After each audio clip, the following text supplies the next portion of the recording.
Muhammad Soleh, warga Jalan Waru, Kelurahan Bandar Agung, Kecamatan Lahat, Kabupaten Lahat ini patut menjadi sosok inspiratif bagi para penyandang difabel lainnya, bahkan kita semua.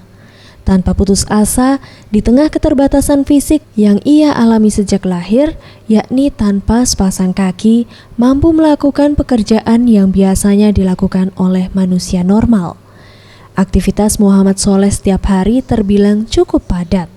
Sejak pagi ia sudah mengaji anak-anak di Taman Pengajian Al-Quran di Masjid Istiqomah Bandar Agung. Dilanjutkan mengaji para siswa sekolah dasar di TPA Raidatul Ulum SD Negeri 35 Lahat.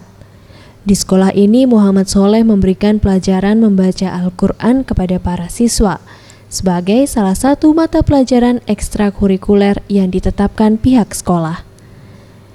Ia mengaji dengan mengendarai sepeda motor yang telah dimodifikasi. Ia pun melanjutkan aktivitasnya untuk pulang ke rumah, beristirahat sejenak, melaksanakan sholat, serta makan siang. Namun, pekerjaannya belum selesai. Di rumah ia beralih profesi sebagai tukang servis barang-barang elektronik. Dengan lincah ia memeriksa kerusakan dan memperbaiki barang elektronik milik para pelanggan. Muhammad Soleh mengaku kondisi sebagai penyandang difabel telah ia alami sejak lahir. Kondisi tersebut ia terima dengan ikhlas karena Muhammad Soleh yakin di balik kekurangan yang diberikan oleh Sang Pencipta terdapat kelebihan yang tidak dimiliki orang lain. Ya, saya motivasinya karena saya tidak hanya ingin penyandang difabel ini dipandang sebelah mata oleh orang lain.